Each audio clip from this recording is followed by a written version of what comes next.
only way to become what you were meant to be. Ask yourself, why is failure so important? Without failure, there can be no progress because, as with Kylo Ren and Rey in The Last Jedi, they're flip sides of the same coin. Many of those whose biggest gripe with Rian Johnson's film is that it breaks with the past ironically fail to recognise the importance of fallible characters to the future of the Star Wars universe. Luckily, Star Wars films aren't made by fan fiction writers, they're made by actual storytellers. Let's rewind back a couple of years.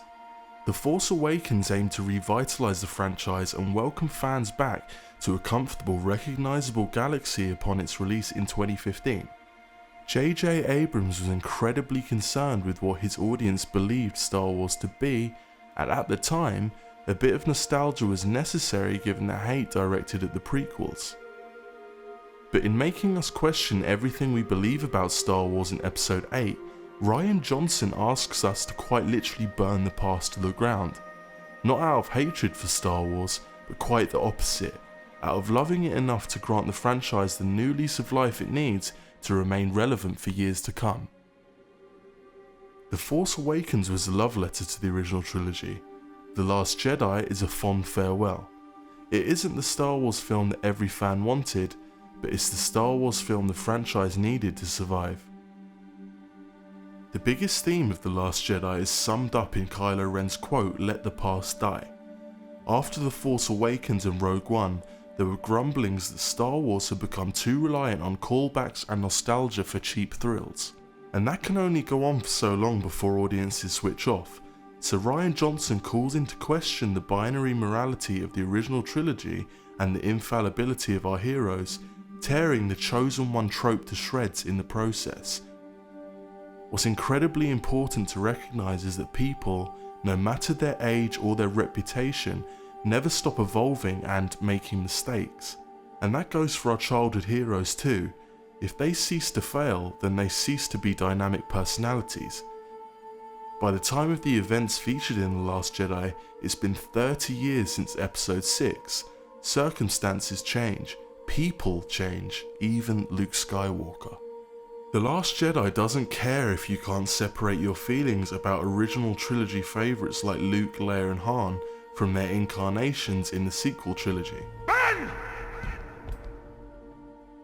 From the very beginning of the film, when Luke tosses his old lightsaber aside, Johnson sets out his intent to challenge every preconception you were left with after The Force Awakens' literal cliffhanger on Acto. Not only that, but to challenge everything you thought you knew about Star Wars itself. Luke had to hit rock bottom to ascend to new heights, as with any truly dynamic character, and oh did he hit rock bottom. Luke exemplifies the theme of failure in Episode VIII, and it's easy to see why Mark Hamill expressed his disillusionment with the direction Rian Johnson took the character when he first read the script. But you know, Mark Hamill thought this was a good idea, so... The farm boy turned selfless war hero and Jedi Master had become a shell of a man, broken by the belief that everything he fought for was in vain. And that hurts to accept as the fans. It hurts because previous Star Wars films, especially the originals, have functioned as quintessential forms of escapism in which heroes can be held up as bastions of goodness and love. But The Last Jedi asks us to question those assumptions and the characters we've adored for decades, just as Luke questions his own decades-old assumptions about the Jedi Order. Those acting like Luke wouldn't give up seem to have forgotten that Yoda and Obi-Wan did the exact same thing. But anyway, Luke's old X-Wing hidden below the waves is a metaphor for his broken character in The Last Jedi. But just as Yoda salvaged his X-Wing from the swamps of Dagobah, so Luke's inherent goodness could be salvaged by Rey.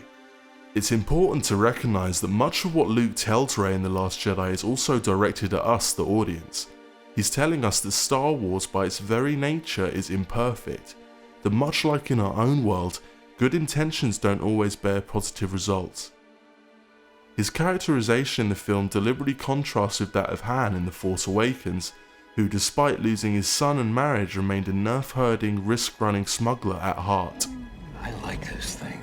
That characterization suited the nostalgic themes of The Force Awakens, themes completely out of place in its subsequent chapter. So Rian Johnson deliberately inverts the nostalgic trope of an old master teaching a pupil the forgotten knowledge of old, as clearly the old ways didn't work. You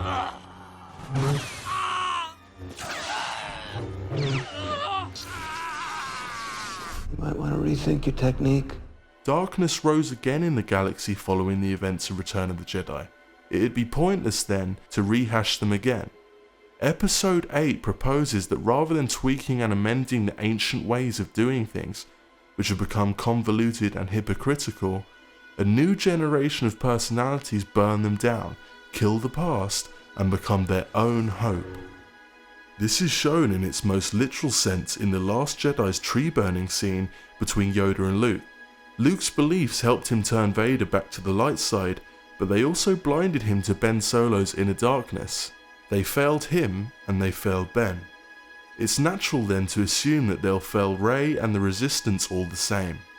Luke arrives at the tree burning scene from a place of regret, while Yoda ows from a place of wisdom and introspection, but they both agree that hopelessly attempting to recapture their life's work and impose it on a new generation of characters is a pointless exercise.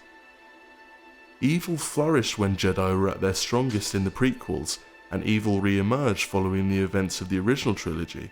So what chance do young Force users have in the sequel trilogy's darker times if they aren't to embrace change? Nothing is sacred enough to be undeserving of criticism, not even the sacred Jedi texts. While we're on the subject of the Force tree scene between Luke and Yoda, let's analyse my favourite quote from our little green friend and why it's so central to the film's themes.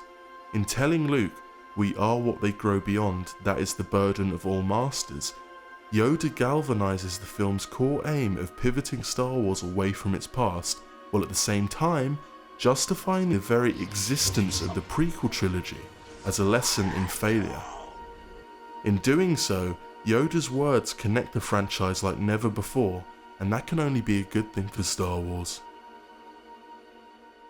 The problem many of those bemoaning The Last Jedi for breaking with assumptions about Star Wars have is that many of them came into the film asking the wrong questions, and in turn, answers they weren't willing to hear, notably on the identity of Rey's parents and the origins of Supreme Leader Snoke. But that simply isn't the right way to experience the middle chapter of a trilogy, nor any film for that matter. Better questions are, what will Rey and Kylo become, and how can legacy characters such as Luke affect their change?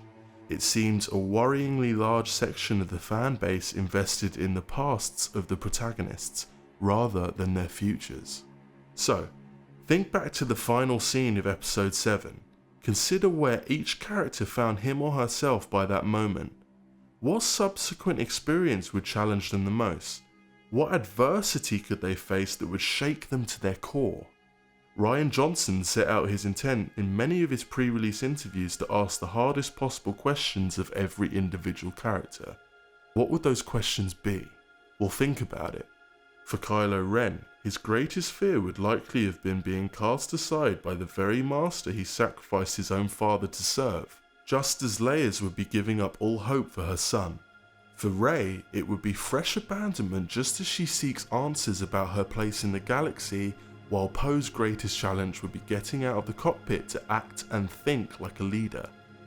The easiest thing for both Rey and the audience to hear would be that she is a direct relative of a Skywalker, Kenobi, or a Palpatine, but that would be wish fulfillment in the extreme and instantly hand Rey her place in the story on a silver platter. The hardest thing for Rey to hear is that she's not going to get that easy answer. In revealing her parents to be drunken junk traders long since buried beneath the sands of Jakku, The Last Jedi made the best possible choice for Rey's potential as a character capable of surprising the audience, as they would know straight away that someone with the surname Skywalker is destined for greatness. But what if you're just Rey from Jakku, or Rose Tico for that matter? What does that mean for the galaxy far, far away, and most importantly, what does that mean for character development? That's exciting, and much fresher than sentimental fan theories from Reddit. If every protagonist got their power from their ancestry, then they'd only ever amount to half characters. The people who made Rey's parents important weren't Rian Johnson or anyone at Lucasfilm. It wasn't even J.J. Abrams for that matter. It was the fans. It never mattered. It was clouded by expectations based on old assumptions about what Star Wars is. And on that note, your Snoke theory really did suck. All of them did. None of it mattered, it never did, and it never should have. But more on Snoke a little later. Where The Force Awakens had to rekindle the saga's flame, The Last Jedi had to keep it burning. To achieve that, Rian Johnson had to avoid stagnation at all costs.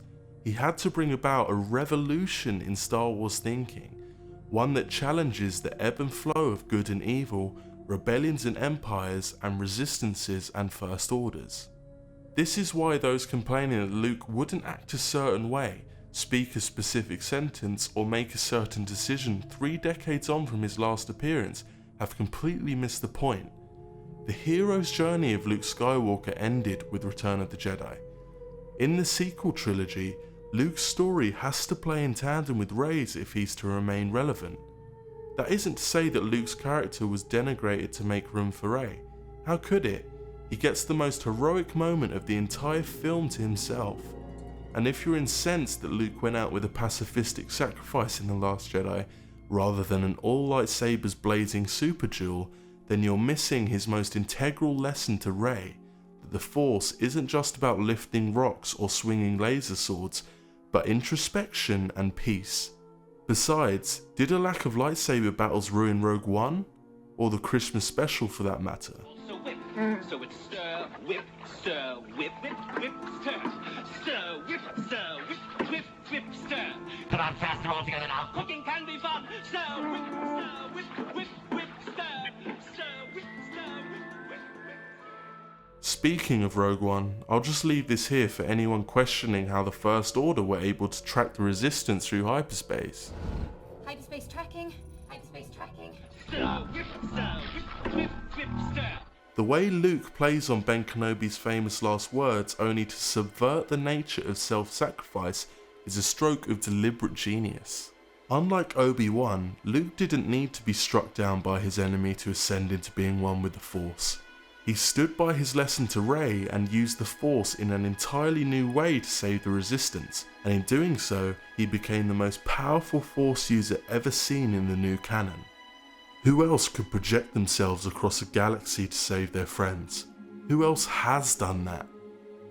In The Force Awakens, Luke was a myth. Until the final scenes of The Last Jedi, he was, in his own words, a legend. But in pulling off a feat of the Force that has never been seen before in front of thousands of First Order and Resistance fighters, Luke chose to be human. He chose how he will be remembered as the most powerful Force user ever, and we recognise him. 30 years before, Luke defeated the Emperor by throwing his lightsaber away, not by hacking the Royal Guards to death and force pushing Palpatine down the second Death Star's reactor shaft. Luke saving the Resistance without firing a shot or igniting his lightsaber is, if anything, in keeping with his character from the original trilogy. Another money-shot lightsaber battle would of course have been exciting, but also easy and fan service in the extreme. It would have proved that nothing had changed in the galaxy since the prequels. Making Luke a super powerful lightsaber user who saves the day with violence and a trail of death would only confirm the notion that the Jedi religion is stuck in the past. Instead, Luke proved that the Force isn't just about physical power, but about peace and purpose, to quote Rey herself. Luke burns down his regrets. Unlike when he briefly sought to murder Ben Solo, Luke now doesn't even strike back in their duel on Crate. Unlike when he turned Vader back to the light, only to see darkness rise once more, Luke shows no intention of saving Kylo's soul. He's both the character we knew and a shining beacon of hope for a new generation. In short, a multifaceted character. Luke proved in The Last Jedi that Star Wars is so much more than many of us even realise, and can continue to grow and innovate in spite of deeply held decades-old assumptions. By subverting our expectations, The Last Jedi ensures that Star Wars avoids stagnation. There are so many examples. In the film, Kylo achieved what Vader could not, to kill his master for his own selfish reasons. It subverts our expectation that Kylo will always be in his grandfather's shadow. Now that he's out of it, the sky, or should I say galaxy, is his limit. What does that mean for him? And what does that mean for Star Wars Episode IX? Rey and Kylo representing two halves of the same protagonist also subverts our expectation that light and dark are so easily defined. And the biggest expectation of all, that Rey's parents must be a Skywalker, a Kenobi, or just plain someone, was almost inevitably going to be challenged in hindsight. So much needless vitriol surrounds Rian Johnson's usage of Snoke, especially in refusing to demystify his origins in contrast with the Emperor. But Palpatine had 3 prequel films depicting his rise to power. In the original trilogy, he's exactly what he needed to be, which is just an Emperor. He's the scary thing controlling the big bad guy. The Last Jedi had no reason to be interested in explaining where Snoke came from, or telling his story, except where it served the story. Leaving Snoke's demise until Episode 9 would only have drawn criticism that he was another Palpatine, and Kylo another Vader. Rian Johnson's decision to have Snoke die in a manner which has a deep fundamental effect on the characters of Rey and Kylo makes absolute sense, and in a way, everyone should have seen the Supreme Leader's death coming from a mile off, and Luke's for that matter. Luke and Snoke inevitably had to have the same resolution. Both characters talked about how the Force naturally balances itself. Snoke knew someone would rise to balance Kylo, and much the same, his death was always going to have an equal and opposite reaction in the Force. Snoke's early demise has incensed fans who spent 2 years speculating over his identity, but The Last Jedi isn't obligated to care about explaining every step of his rise to power. Snoke's backstory is unimportant, suck it up. He mattered once, but not during the events of The Last Jedi. Just as Luke mattered to everyone, but his time is over.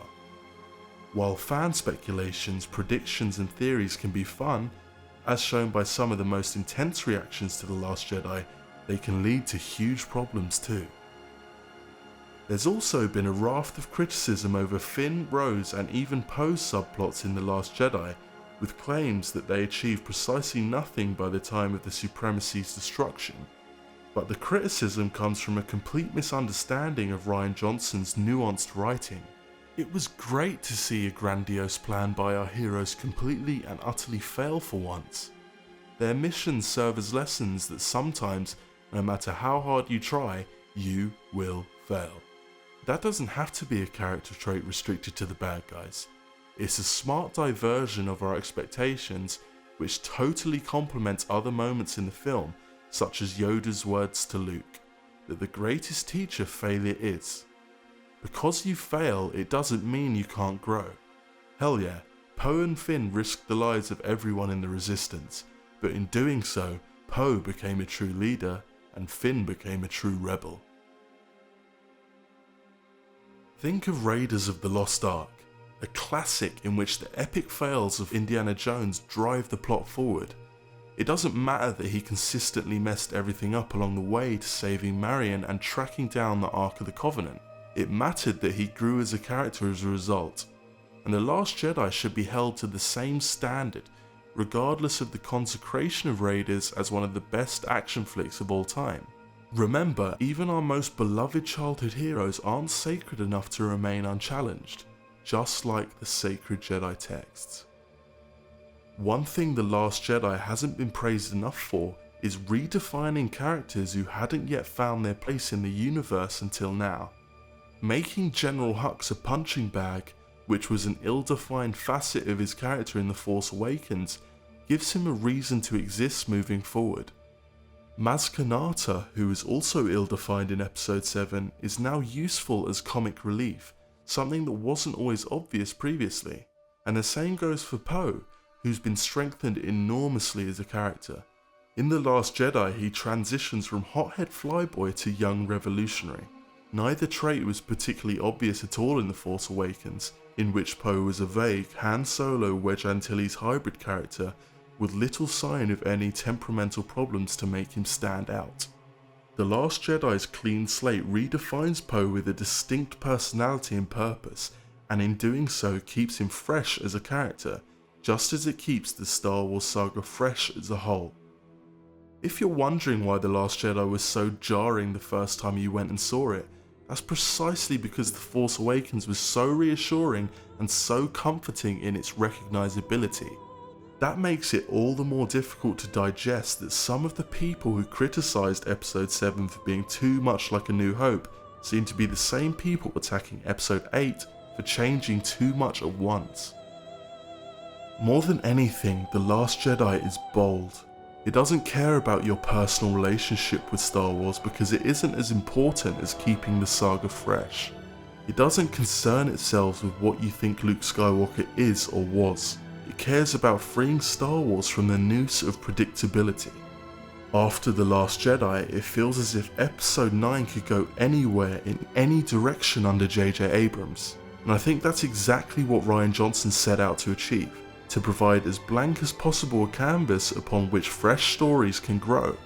Star Wars will become irrelevant if it doesn't move forward, grow and evolve, moving into its future as a cinematic universe under Disney. The Broom Boy showed at the end of the film is a metaphor for a new generation of Star Wars fans looking towards the future, and that future has no reason not to be as bright as possible. In this day and age, we should be celebrating the fact that a huge blockbuster like The Last Jedi has us feeling this surprised. But some are outright trashing the twists and turns of The Last Jedi just because they don't fit with their own pet predictions, and that's just not healthy, nor is it right. I'm so grateful to Rian Johnson because, for better or for worse, he's got people talking about Star Wars on a deeper, more philosophical level than ever before. His film isn't perfect by any means, and I have a number of gripes with it, but they're for another video. Regardless, I deeply believe history will judge TLJ as a Star Wars classic in spite of the current backlash from some, just as The Empire Strikes Back has in the last 37 years.